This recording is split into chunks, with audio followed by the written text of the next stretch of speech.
That's right. You're listening to another episode of the Co-Main Event Mixed Martial Arts Podcast. I'm Chad Dundas. That's Ben Folks. We're both longtime MMA journalists, and for nearly the last 14 years, we've been meeting here every week to break down all the action in the wild, weird, and occasionally wonderful world of mixed martial arts. And the UFC 325 occurred over the weekend. You had Alexander Volkanovski go out there, successfully defend the men's featherweight title in a rematch against Diego Lopes. Unanimous decision in that one. Thrilling the home fans down there in Sydney, Australia. So I think we'll probably talk about that fight and its ramifications here at the beginning of the show. We got some great listener mail we're going to get to at the bottom of the hour, talk a little bit more about some of the other stuff we saw over the weekend at UFC 325, and maybe toward the end of the show, talk a little bit about the earliest reporting about the numbers that the UFC is doing over on Paramount Plus and what that might tell us in the very, very early days about how this partnership is going and might go throughout the life of this deal. First of all, man, I guess Alexander Volkanovski, I don't know what you walk away from this fight feeling aside from he's so good, man. He's just so damn good. You and I had talked last week on the Power Hour over on the Patreon page about whether or not the vibes was off. And it turns out the vibes was not off at all for Alexander Volkanovski, who, again, competitive fight against Diego Lopes, but emerged with the 49-46, 49-46, 50-45 decision. So pretty clear cut there. I tell you what, man. You know what I'm impressed by Alexander Volkanovski whenever I see him out there? Versatility. Just goes out there. He's good at everything. Good striker, good grappler, switching stances, giving you a lot to think about at all times with the feints and everything else that he's doing. And once again, man, it just looked like he, with the footwork and timing, the volume, he was able to control the pacing and for the most part, the distance here. And really, once again, kind of shut Diego Lopes down. Really, it seemed like gave him almost like a guy had too much to think about, you know? Yeah. And it's just like you can't, you don't know what to do out there. It's just an information overload that he's throwing at you. It reminded me of Rocky Marciano's old trainer explaining that it ain't like football because Rocky never gives you the ball. Alexander Volkanovski never gives you the ball. He never lets you have a chance to get in this and decide what you want to do. He is just constantly throwing shit out there at you. And I could see how it's just like mentally exhausting and taxing to fight that guy. Just because you look at it and you go, where are you going to beat him? What's his area of weakness where you feel like, I have an opportunity here. I am superior in this area. I'll go get him. I mean, Diego Lopes in the first fight, and I guess what we were pinning any hopes on in the second fight was power, right? He might go out there, land a big shot on Volkanovski. Seemed like there was moments in the first fight where he had him hurt or something. And in the second fight, I think we were all going, all right, you didn't mash down the gas pedal hard enough the first time around. You're not going to make that mistake second time, right? You're going to really get after this guy. You got to. Well, I mean, I think he tried, don't you think? Don't you think he went out there and tried?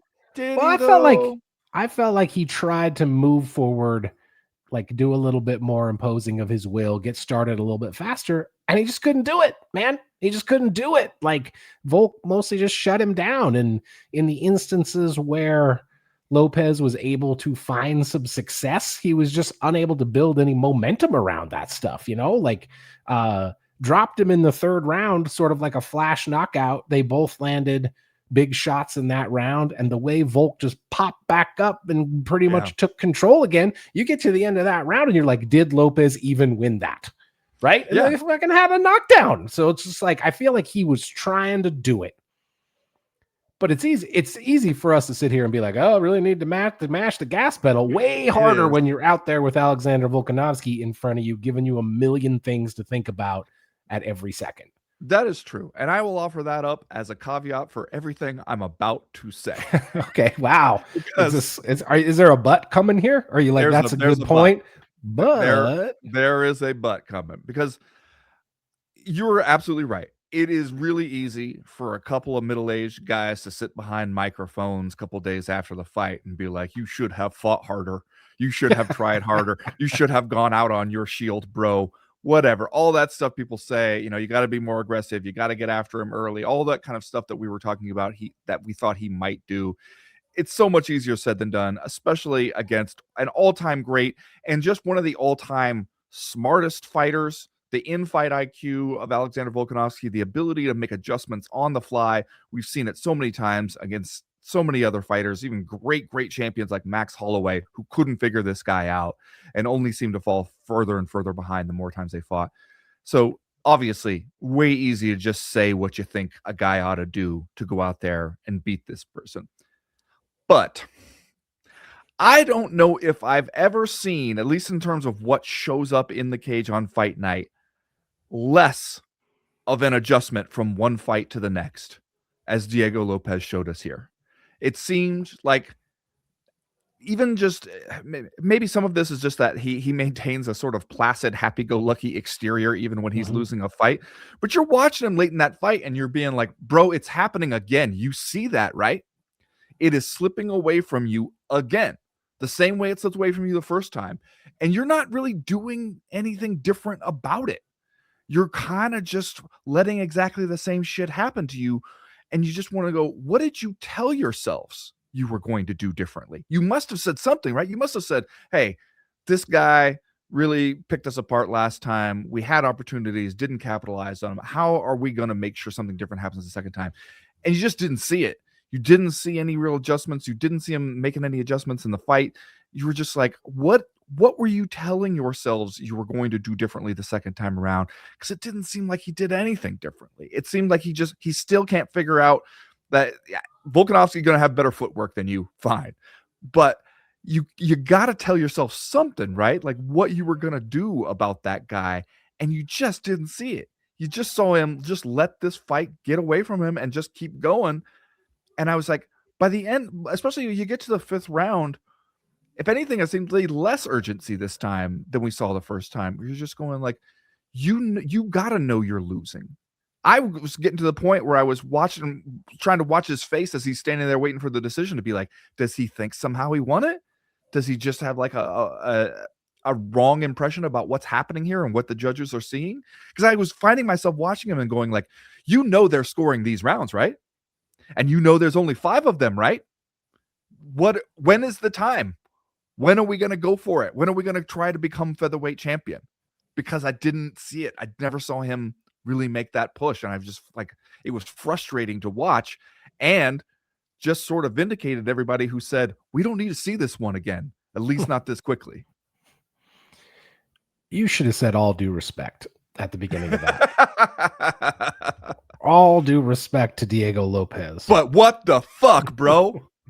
What you just did, it's like when a guy lists all of his excuses and then at the end is like, no, I don't want to make excuses. None of that shit matters. I'm not one to make excuses. Yeah. Well, okay. So what would you have liked to see him do? Just like in general, be more aggressive? Because, I don't know. I don't know if I come away from the fight thinking like, oh, if Diego Lopes had only done X, Y, Z, he could have won. Yeah, but you gotta try something else because he's doing what already didn't work. And so I'm just like, are you telling yourself we'll just do it slightly better this time? That's what I'm confused about. I think aggression against a guy like Alexander Volkanovski, especially aggression right out the gate, like getting after that guy early, I think is a key, because I do think the fight goes on. He gets more and more used to what you're doing and what he's seeing. He gets just better at picking it apart. It's not like he's going to get tired. You are better off trying to get that guy early. Obviously, trying to be really aggressive out the gate, you could end up walking into something. You could open up those countering opportunities for him. But at least you got to try to seize the initiative from him. Otherwise, you end up dancing to his tune the entire night. And he's just so good at it. Once he seizes that initiative, he's not going to let you have it back. Like you said, even when he clocked him one good one, he drops down to a knee. He's right back up. He's right back in it. He's not going to give you those opportunities to get back in the fight, to take over. You're going to have to take it from him. Yeah. Which, by the way, I did want to note, some great all-time cornering work. Alexander Volkanovski dropped, comes back to the corner. They're telling him that was a slip. Man, he knows it wasn't no slip. He knows he got hit and then he was down. Like, maybe he was a little off balance, but it's like you got hit and you fell forward.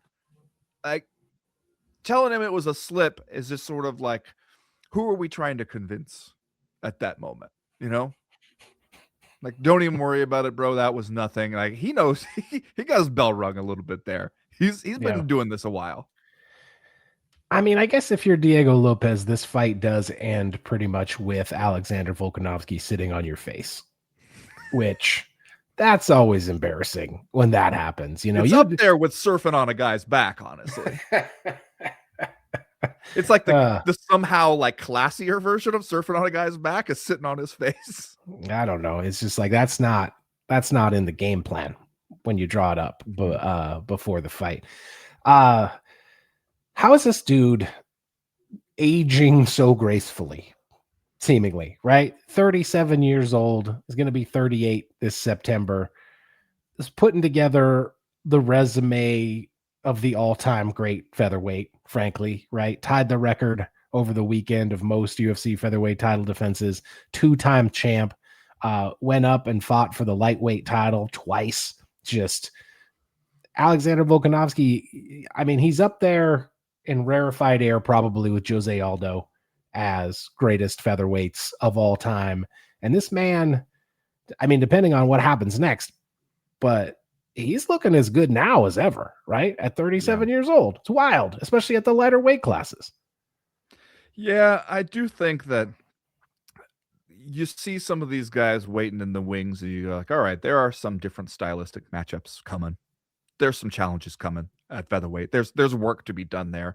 This rematch with Diego Lopes sort of hit the pause button on some of that, but you do think like somebody is going to have to come in there, and you can either do what Ilya Topuria did and just be super, super fucking good at the thing you do to the point that you don't give him a chance to do the stuff he does. Yeah. Or you're just going to have to physically like just be faster, younger, stronger, all that kind of stuff, and beat him that way. Because he is still undersized for the division. Not that it has ever seemed to matter when he's fighting guys who are a lot taller than him. He can sort of negate that. But you got to think, all right, he's getting older. He's got to be losing a step here or there. Some of these young bucks in the division are going to be able to come up and catch him. But the extent to which he has delayed any of that is frankly remarkable. Yeah. Well, and he's asking for it too. He's asking for the winner of Lerone Murphy and Movsar Evelev. I guess they hadn't booked that fight yet, but he was saying, I got to fight one of those guys next, right? Yeah. Maybe because Volkanovski is just sick of them having him fight the same guy over and over and over again. But he's asking for the number one contender, right? He's not out here trying to talk his way into a fight against Kamaru Usman or something like that. Like we have seen people who shall go unnamed at the moment do. You might as well name him at that point. We're out here throwing Troll Boy out there. Like let's have this guy fight Arman Sarukian. We're saying it's just like let's just all calm down for a minute, you know. let's just have Alexander Volkanovski fight the guys in his own division before we start importing competition from elsewhere. Diego Lopes, kind of a tough spot now, right? Like, as long as Alexander Volkanovski is champ, you're probably not getting back in there, frankly. Like, I think Diego Lopes is a guy that the UFC clearly likes. I think it's easy to see what he brings to the table. He's an action fighter with a recognizable look, which included a sweet-ass mustache over the weekend. A great attitude. Easy to like the guy. We've always liked the Fallout Boy, although we have questioned whether or not he fought his way out of his depth at some point.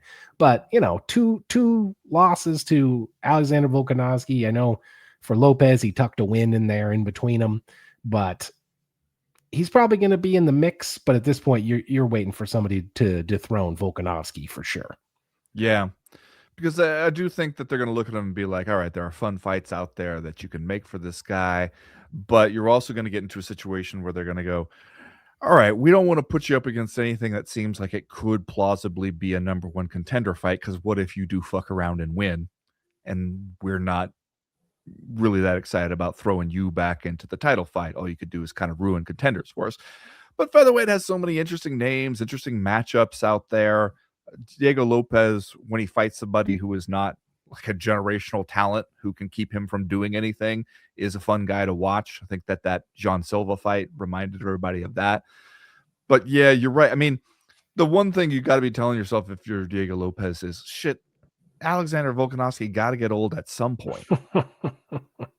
Somebody got to knock this guy off, and then I can maybe like go out there, need a big knockout. I need a chance to go out there and show, hey, remember, I'm an exciting fighter. Stylistically, I bring some fun to the table. And then that's, other than that, if you're not willing to do that, then you got to think about bulking up to 155. Yeah. That's kind of the only option. I guess if you're the UFC, you got to be looking at Evloev and Murphy, right, as the number one contender fight, although that's what we would have thought before when they went ahead and substituted Lopez in there for a rematch. So I don't know. We'll have to wait and see how that plays out. Somebody mentioned over on the Patreon page last week that the UFC is using AI to create the tail of the tape. I don't know, graphics, I guess you would say, but where they show the fighters like staring into the camera, throwing punches, acting cool, smirking, et cetera, that it seems like the UFC may be using AI to create those now. And so I was trying to pay attention to that during this event. And I think they're right. I think these tail of the tape things look weird as hell now. Why would you do it though when you don't need to? Like, I could say, if you and I had to come up with a fake UFC broadcast, we would have to use AI to come up with some of the but they have access to these fighters. They have them all week. They have them all week doing like interviews, photo shoots, video stuff. So like every single time they put on a fight, it's very easy for them to just have the guy stand in front of a backdrop in a hotel conference room and do the thing where he's throwing the punches. You don't need AI. You'd think. Maybe they got sick of doing it. Okay, well, it's either that they're doing some weird AI or they're using like that motion smoothing technology or whatever, because it looks weird now. It really does. Yeah, I mean, I don't know. Are we entering a era of uncanny valley paranoia where we are constantly looking at everything around us and being like, is this AI? If so, I hate it. If not, I'll just assume it is anyway. Yeah, maybe. I don't like maybe it. I'm seeing ghosts. Maybe I'm out here seeing AI ghosts. I don't know. It just looks weird to me. Tail of the tape stuff looks weird. Remember, you're listening to the Co-Main Event podcast proper. This show drops every Tuesday afternoon for free in your timelines and podcast libraries. But if you want even more of the Co-Main Event, you can find Ben Folks and myself all week over on Patreon. Hit us up at patreon.com/co-main event and get loads of extra audio and video content, as well as access to our official Discord message board where they're talking fights and a lot of other stuff literally all the time. If you're sitting around on fight night trying to do the social media thing, trying to refresh your Twitter or God forbid Threads, and you're wondering where all the cool people go, they're over on our Discord. Yeah. That's where they're at. They're talking fights, especially on fight night over on the Co-Main Event podcast Discord. So keep that in mind when you're trying to figure out how to spend your money. Everybody knows by now we are a completely independent podcast. We don't have the backing of a big parent company or even one of the major MMA websites. We're just two guys talking into microphones. We've been doing it for over a decade, but the truth is we can only keep making the show with your support. So if you can spare us a few dollars, please consider joining the Patreon. Head over to patreon.com/co-main event. Check out the offerings. We'd love it if you would join the team. Another way you can support the show is by going to co-mainevent.com and checking out our merchandise shop. We got t-shirts, hats, hoodies. We got everything. Stop by and pick up your best-selling Daddest Man on the Planet coffee mug while we can keep them in stock. You know what? This would be a good week to stop by and get the Volkamania t-shirt. Yeah. Since Volkamania is still running wild down there in the featherweight division. I assume everybody who already had one ripped it off Hulkamania style when watching this fight. Yeah, get yourself a Bobby Nux shirt, get yourself a Dundasso shirt. Just go to the website, co-mainevent.com, and click the link at the top of the page that says shop. As ever, we partner with our friend Johnny Ashcroft on the shop. He is a graphic designer from Portland, Oregon. We can't recommend him highly enough for all your design needs. You should hit him up at studiosuperconductor.com or on Instagram at studiosuperconductor. But right now, like we always do about this time, let's do a little bit of listener mail. Listener mail.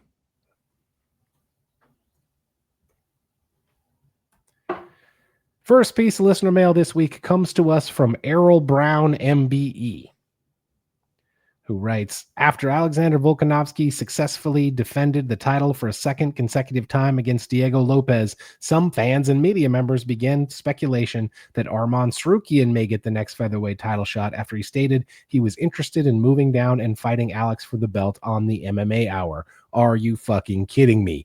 The only thing that gives me hope that this won't happen is that Dana clearly is not a fan of Arman. He is also clearly not a fan of Movsar Evloev or Lerone Murphy. I've seen speculation that Evloev and Murphy may main event a fight night in London next month, but that isn't confirmed. I believe it was confirmed. Since the writing of this email. If that fight does happen and the winner is still shut out for Arman or Jean Silva or some other shit, I'll be proper rankled.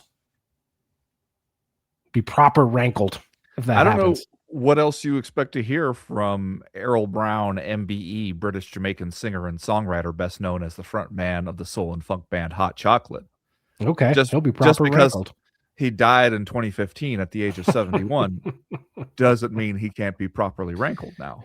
If the UFC doesn't like these guys that are going on insane winning streaks, they should just cut them loose and let them find their worth on the free market. Love you both equally. I guess I mentioned this a minute ago, man, but this, I guess if you're Troll Boy, if you're Arman Sarukian, you're just looking for an opportunity, right? You're looking around, seeing a high profile guy that is somewhere even close to your weight. You feel like you could make the weight to go fight him. You done got passed over in the interim lightweight fight for Paddy Pimblett, of all people, to go out there and fight Justin Gaethje. You're desperate if you're Arman Sarukian. You're looking for an opportunity, and maybe Alexander Volkanovski seems like a good one for you. Yeah, I mean, do you think he could make the weight? He says he can. Sure. He's also, though, before we just go taking him at his word for shit like this, he's kind of entered a little bit of silly little guy territory lately. You think that he's just saying stuff? You think he's just saying stuff here? The most successful part of his career in terms, like outside the cage, in terms of like getting people behind him, getting people to talk about him, has been over the last several months, where he just finds ways to keep himself sort of in the MMA news cycle. Whether he's just like doing silly videos, wrestling people, doing shit. So if you just you take the classic Conor McGregor approach, where remember when Conor McGregor would sit on Twitter and whoever just won a fight, he'd be like, yes, I'm thinking I will fight this guy next. Didn't matter what weight class he was in, didn't matter if Conor McGregor was anywhere close to fight shape. He would just do that just to keep himself sort of in the conversation. This could be all Arman Sarukian is really doing here, because I don't know, man. I don't know if I see you weighing in at 145 pounds championship weight. Well, he has missed the lightweight limit in the past, so that maybe is a strike against him. But I mean, you got to feel for the guy a little bit. He hasn't, aside from that decision loss to Mateusz Gamrot, which was sort of a did he though kind of a loss. He hasn't lost a fight since he fought Islam Makhachev in his UFC debut back in 2019. He's riding a 5-fight win streak. He's got wins over Dan Hooker, Charles Oliveira, Beneil Dariush in his last 3. It's like, if you're a Sarukian and you got passed over for Paddy Pimblett and Justin Gaethje, and now there's at least a possibility that you're going to be sitting on the sidelines waiting for Ilya Topuria to come back and fight Gaethje first. You got to be looking in the want ads, man. You got to just be like, who's hiring? I need an opportunity. My advice to Arman Sarukian is keep doing what you're doing. Make sure a week doesn't go by that they can't avoid talking about you in the MMA media, in the MMA online conversations. You got to remain a topic of conversation somehow, some way. But let's be realistic and go, I don't know where you're going to find 10 extra pounds to cut here. And if you can keep yourself kind of in that conversation, especially we get to a point we love to browbeat Dana White over why are you not giving this guy a shot? And that can actually work because it's like if you're the guy where they're unfairly ignoring you, even though you're the number one contender, and the rest of the MMA community goes, actually, we're fine with that. We don't care. No one cares. That's okay. Go ahead and overlook and pass over that guy. That's bad. But if you're the guy where you become sort of like a little bit of a favorite cause of the online MMA media, like fans start showing up at Q&As and Dana White or whatever and being like, when are you going to give Arman a shot, you bald fuck? Like if you can get in that territory, then that's kind of the best place you can be. And I think that Arman is sort of approaching that. I mean, it seems like the best thing that happened to him was he got left out of that fight, right? Especially since that fight went the way it went, and we all looked at Justin Gaethje and Paddy Pimblett, and we were like, "This is the two best guys we got, really?" Yeah. So I think like that kind of worked in Arman Sarukian's favor, although. But if in the scenario where Ilya Topuria was like, "All right, I'll be back in time to fight at that White House card if you need me," and the UFC is sitting there going, "All right, we have two options." Ilya Topuria versus Arman Sarukian at the White House. Ilya Topuria versus Justin Gaethje in a lightweight title unifier, air quotes. Yeah. You know what they're choosing. You get why it can't be you, right, Troll Boy? You get why it can't be you. I mean, maybe his best hope is that Topuria is out long enough that they got to give Justin Gaethje another fight, right? And then then maybe you go with Arman. So I don't know. I think at this point, Justin Gaethje is a patient man. I think he waits. I think he'll I think that one of the ways Justin Gaethje got to this point where he got the interim title fight to begin with was to be like, hey, I'm an exciting action fighter. I have a fan base. I'm not doing anything. I don't have a belt attached to it anymore. And the UFC finally went, okay. So I don't think that you get him to take another fight in the meantime. Next question this week comes to us from Aljamain Copper, who writes, subject line, why is heavyweight so ass? Okay. That's my question. After watching Teixeira struggle to get up after laying on Tuivasa for 1.5 minutes in the second round, then the other kind of heavyweight fight broke out on this UFC 325 card. I saw a still picture on the internet of these two guys, Talison Teixeira and Tai Tuivasa, standing across the cage from each other, staring at each other with their hands on their hips. And I looked at it and I was like, that's the other kind of heavyweight fight right there. This made me mad. This fight made me mad. Well, it wasn't what we thought we were going to get. It wasn't what we were promised. No, but it's more than that. I was watching this fight and I was saying out loud, what are you doing? And I was saying it to both guys at various points of the fight. Because, you're watching and you're like, Talison Teixeira, you're just like, you should beat this guy. You know that, right? You know that. You're bigger than him. You have a wider range of skills than him, and he's getting extremely tired. And then Tai Tuivasa would come back, throw a couple bombs, clearly get him hurt, and you'd be like, all right, this is your chance. This is your chance to do the Tai Tuivasa shit. And then he'd just stop and rest a while. And you'd be like, what are you doing now?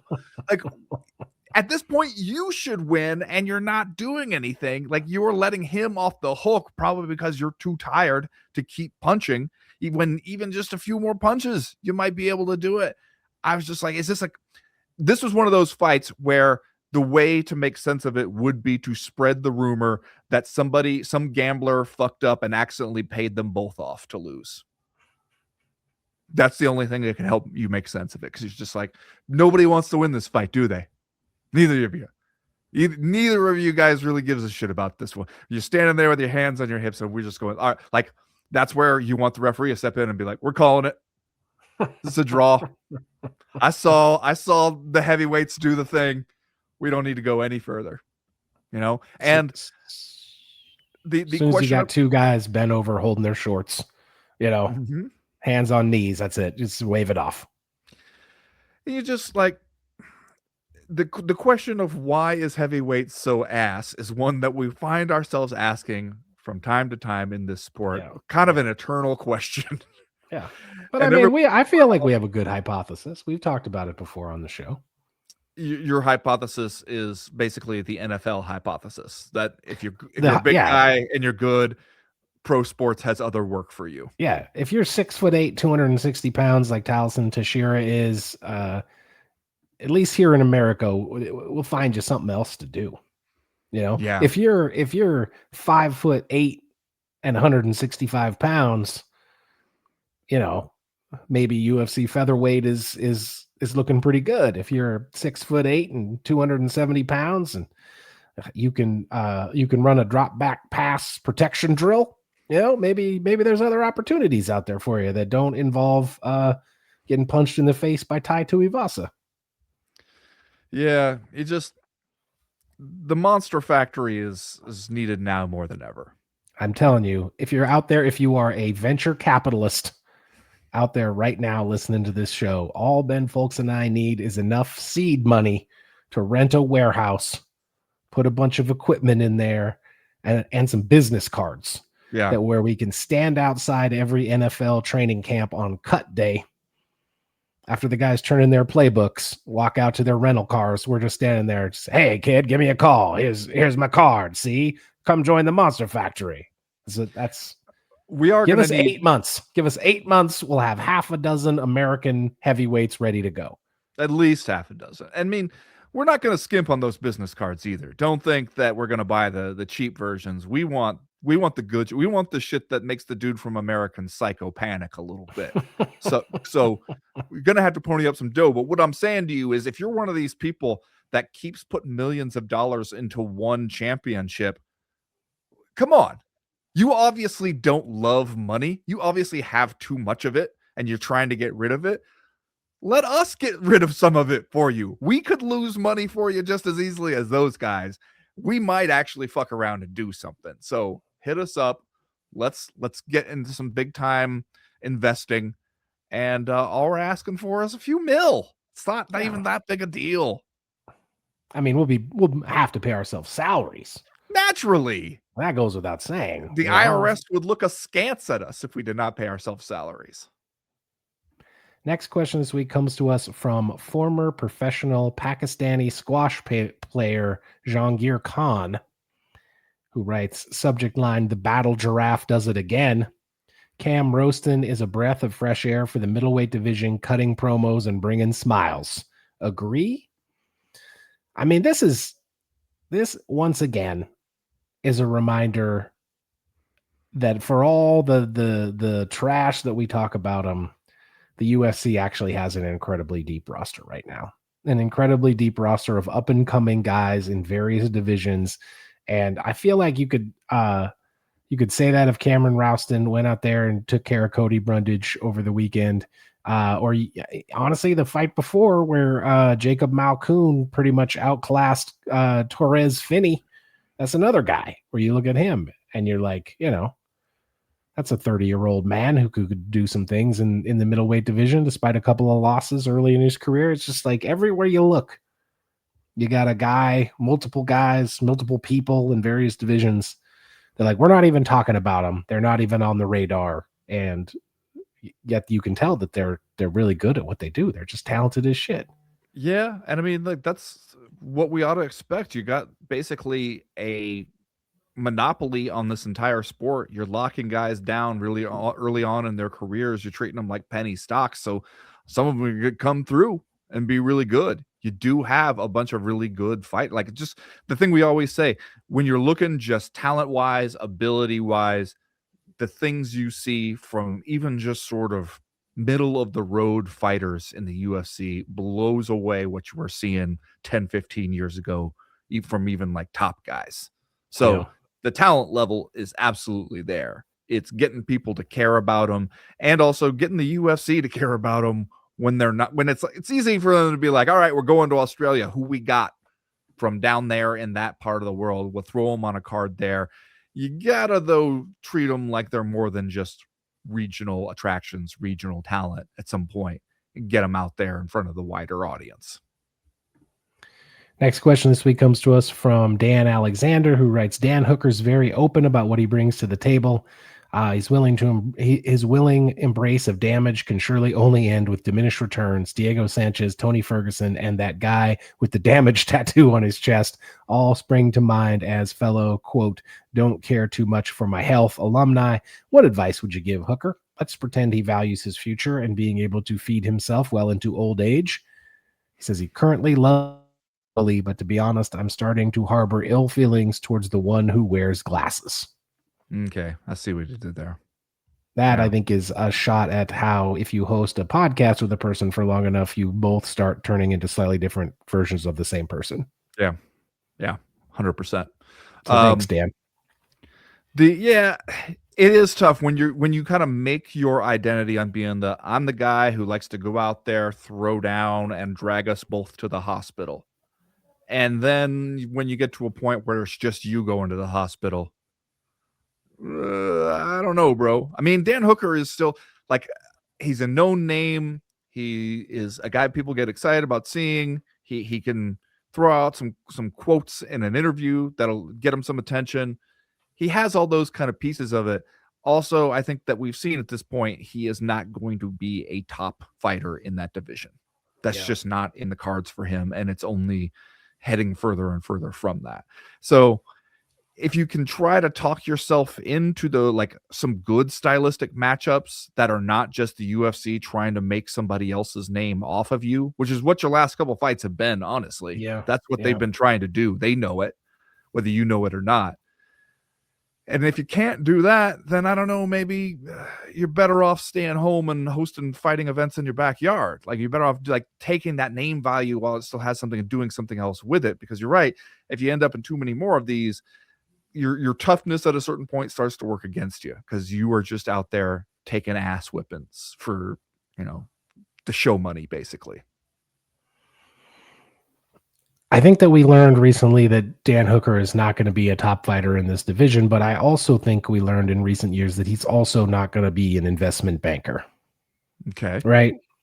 And I'm as sensitive as anybody else to the toll that this sport takes on the body, on the mind. These guys are mortgaging their future. And the biggest crime in the entire sport is that they're doing it for peanuts as compared to what the promoter is making. Right. If you're willing to go out there and mortgage your future health, you should be doing it for riches. You should be doing it to support yourself and your family, potentially for this generation and the next. So I don't want to make it seem like I am not sensitive to that, because I have been for years. But if this is what Dan Hooker wants to do, this is what he thinks is the best use of his life, the thing that fills his cup, the thing that keeps him going, is this, and bringing guys in off the street to fight in his backyard. It's not like his choices are professional MMA fighter or attorney. You know what I mean? So I'm going to respect Dan Hooker's individual choice to keep doing this, even though I think we all kind of know where it leads for a lot of guys. And I think you're right. Maybe the best thing at this point is for him to try to avoid being a stepping stone. Yeah. But he kind of cast himself in that role, frankly, where he was like, I know I'm not going to be the champion. Now I'm just going to be the destroyer of dreams. Right. He was basically saying, send me your guys that you think are prospects and I will turn them away. So I don't know. He kind of talked himself into it in some way. He has not done that. That's the thing. It's fun. We get into it when you say you're going to be the destroyer of dreams. Dreams seem pretty alive and well, though, lately, after coming out of fights with Dan Hooker. Dreams are intact. Yeah. So that's the part. That's where you're getting hung up, is in the result of the fight. Last question this week comes to us from Hair Danny Boy III. Subject line: thought I'd seen it all in combat sports. Then a boxer has his hairpiece punched off. Dear gents, there's a link here to a story about the boxer who got punched so hard that his toupee flew off, essentially. And here's a quote from it. As the pair were exchanging punches in the third, Ibe landed one right hand that seemingly sent his opponent's hair flying off his head. Miller was forced to throw away his hairpiece and seemed to laugh the embarrassing incident off in the corner, even threw his hair into the crowd. That's gross. I hope nobody took that hair home. Did you not see the pictures of they were passing the hair around and posing with it on their heads, Chad? I did not see that, but yeah, you're always seeing new shit in this sport, man. You truly are. Never seen a guy's hair fly off before, like some cartoon shit. Big Baby Miller. The thing is, Chad, Big Baby won that fight. He won it. He won, I think, a split decision in that fight. But ain't nobody talking about that. All they saw was the clip of you getting your hair punched off, and they went LOL at this guy. You know, the best thing you can do really is have a sense of humor about it. Yes. Yeah, that's the only option. Because other people are going to have a sense of humor about it, whether you do or not. So you might as well be in on the joke a little bit.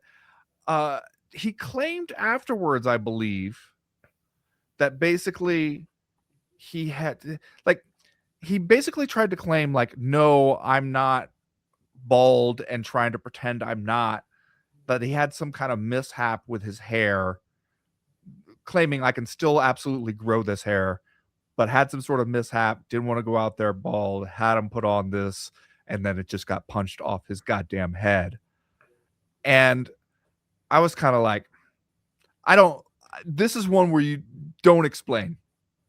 Don't explain to anybody. You know, even if you think you have a good explanation, even if it's all 100% true, don't offer the explanation. In fact, the way to roll with the joke here would be to insist that it was not a wig, would be to insist that that was your real hair. He punched it off your head. You're very concerned. You don't know if it's ever going to grow back.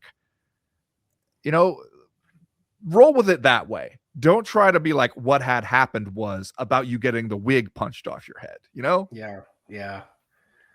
I'm surprised to learn that professional fighter is an occupation where you would be nervous about showing up bald. You know? You're about to watch a prize fight. I'm not sure anybody is like, look at this big bald asshole. I swear. Where's this fucking guy's hair? Nobody says that, right? Look at Randy Couture. Look how Randy Couture rolled out there, Ben, for his entire career. This guy needs to come out for his next fight in like a Rick James wig. He needs to come out here on some Patty Pimblett shit. He needs to come out here looking like Conan the Barbarian, something. Like, come out here and really lean into it. Or I'll tell you what, come out there. Here's what I do. Co-main event Enterprises LLC. When we're dishing out this advice, and you can Venmo us the $20 afterwards. You come out there when you walk through the curtain, you're wearing a big ass top hat, like a Slash and Guns N' Roses top hat, and there's just hair flowing out underneath it. You don't address it. You don't mention it. You make the walk to the ring very seriously. You get up in there. You're taking off your robe. You take off the top hat, and the hair comes off with it. Yeah. Absolutely bald underneath. Good sight gag. Everybody's going to love it. You're going to feel like you're in on the joke at that point. They're not laughing at you. They're laughing with you. And then that can become your thing. You can have a different hairpiece thing going on for each fight. Careers have been launched on less than this, Chad Dundas. That's true, especially in these sports. Yeah. I mean, that maybe there's a sponsorship of a Jake Paul fight before you fucking know it, man. Bro, this guy be a main event in a Zuffa boxing card, man. With this kind of publicity, shit. Maybe there's a sponsorship. Maybe you can get a hair club sponsorship. Whoever did this recent hair work, whoever is their biggest competitor, you go get a sponsorship from them, and you're like, I tried to go with Hair Club for Men, and look what happened. My hair done flew off. I got punched in the face. Now I'm here with, Just for Men or whatever, and I have the confidence that my hair will not fly off in a professional prize fight. And I can go swimming. Yeah. just out there in a Shineheart Wigs t-shirt, raking in that sponsorship dough.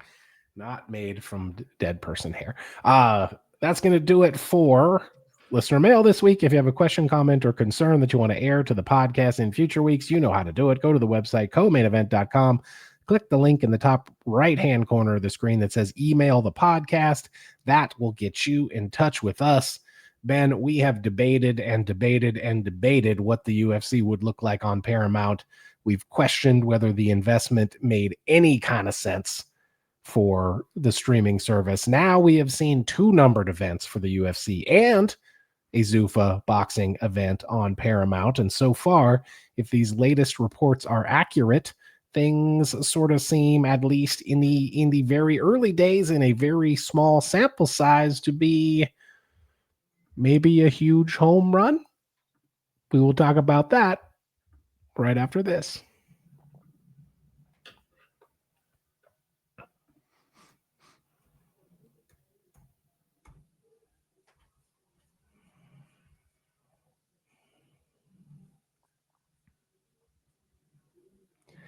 All right, Ben. Well, the Sports Business Journal put out an article by Adam Stern a few days ago. And I guess before we discuss the details, we should point out the Sports Business Journal historically has been pretty kind to the UFC. They may also, be that moment that Dana White had at the press conference before UFC 324, where somebody was like, "You said bonuses are going up. What are they?" And he claimed, "I don't have that number right now," even though the number ended up being $100,000, the easiest fucking number in the world to remember in that situation. It seemed to be because they had told Sports Business Journal they could have that scoop, because they were the ones who came out with it like the next day or something. And so it seemed Dana White had a moment of sort of looking off to the side of the stage as if saying like, "Hey, have they reported it yet? Do we still need to hold it for them?" So it seems like there's a little bit of scratching of backs going on here. So put that out up front. The article contains some numbers for early returns on UFC 324 at least. And it reported an average minute audience of 4.96 million viewers for UFC 324 in the US and Latin America. Mobile app analytics platform Sensor Tower told Sports Business Journal that its data shows 600,000 downloads of Paramount Plus that day, meaning fight day, and over 1 million that 2-day weekend. The signups on Saturday were 150% from the prior day, Sensor Tower said. So, I mean, we talked about this a lot after Paramount emerged almost out of nowhere to spend a ridiculous amount of money to get the UFC, the entire package of the UFC, for the foreseeable future over on Paramount Plus in the wake of the Paramount Skydance merger. I mean, I don't know if this is going to ultimately make sense for Paramount, because this is, you can't stop here. Now, a couple of good weekends does not a multi-billion-dollar investment make. But if you're the UFC and you're getting 5 million people to watch Paddy Pimblett and Justin Gaethje, a pay-per-view that would have definitely sold fewer than 500,000 buys over on ESPN, maybe fewer than 250,000. We don't really know.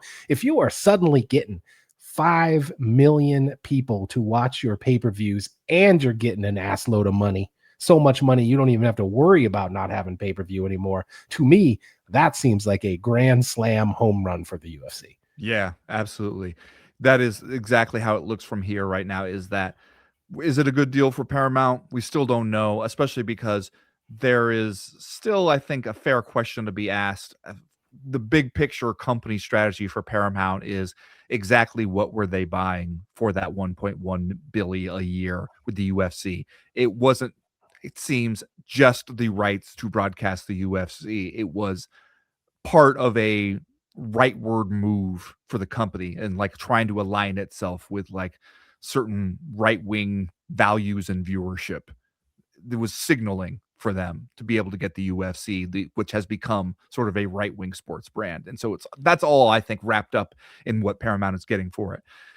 I still know you're not making $1 billion a year back from what you're getting out of the UFC right now, but it is absolutely a good deal for the UFC. Getting that tons of money, lowering the barrier to entry for new fans who might be thinking about checking it out, getting a whole lot more viewers per event, and removing from our minds that question of when there's a pay-per-view event, or there's a numbered event, we no longer ask ourselves, is it worth $80? Yeah. We're not applying the same metric to it because it's not asking the same things of us. It's just saying, hey, you got this shit, right? It alone still costs more than just the monthly subscription price of ESPN. So you just got it. You might as well tune in, see what's going on. If you don't like it, tune out, go watch Tulsa King or whatever. And you're probably going to you should end up in a new growth phase. You should end up gaining fans and just like gaining popularity, getting more eyeballs on every event. And that's got to be a good thing for you as the UFC. It's funny that you mentioned Tulsa King, because one of the things that we have talked about over on our Patreon page during our new recurring feature, So What Else is on Paramount Plus? Yeah, just so people know, that's the segment where we watch other things on Paramount Plus to answer the question, so what else is on Paramount Plus? Correct. And one of the things that we have already discovered is that not only do many of these shows seem to appeal to, as you said, an audience that might be to the right of center, they also appeal to freaking old people, man. Tulsa King and Landman and the Yellowstone expanded universe. Those are old people shows. That's who's watching Paramount. And so one of the interesting things in this Sports Business Journal article, Michael Morris, Senior Managing Director and Equity Research Analyst of Media and Internet at the Guggenheim Securities Company, said Paramount Skydance is using its $1.1 billion per year investment in the UFC to help, quote, age down and diversify its audience. They are arguably over-indexed to older viewers. The company wants to get younger. They want to have more male viewers, and they want to make sure they're diversifying their offering to sports fans outside of the NFL season, each of which will support growth at Paramount. So, what was that guy's job title again? Oh man, really? You want me to say that again? The job, just the job title part. Senior Managing Director and Equity Research Analyst of Media and Internet at Guggenheim Securities. Okay. Wow. Now, that's interesting, because I was actually thinking about promoting you to Senior Managing Director and Equity Research Analyst of Media and Internet here at Co-Main Event Podcast LLC. That's a guy where, for one thing, he got to spend money on the good business cards just to fit all that shit. Second of all, imagine like you're at a party, people ask you what you do, and you're like, I'm the senior director of media and internet or whatever. And they're just like, there are a couple White Claws in, and they're just like, did this guy just say he's the director of the internet? What the fuck is he talking about? It reminds me of when I told my my sports editor at the newspaper that I worked at that I was leaving to go be a full-time reporter on mixed martial arts, and he looked at me and he said, "That's a job?" Barely. Turns out maybe he was righter than he knew. Well, turns out you go and ask the people at that same newspaper these days, that's a job, and they're not sports so sure. editor. Sports editor, that's a job. So I don't know. Here's a couple of interesting notes as well. Paramount's stock has dropped 18% over the last month. TKO's stock is down 9% over the last month. Clearly other factors at play there, but according to this Sports Business Journal article,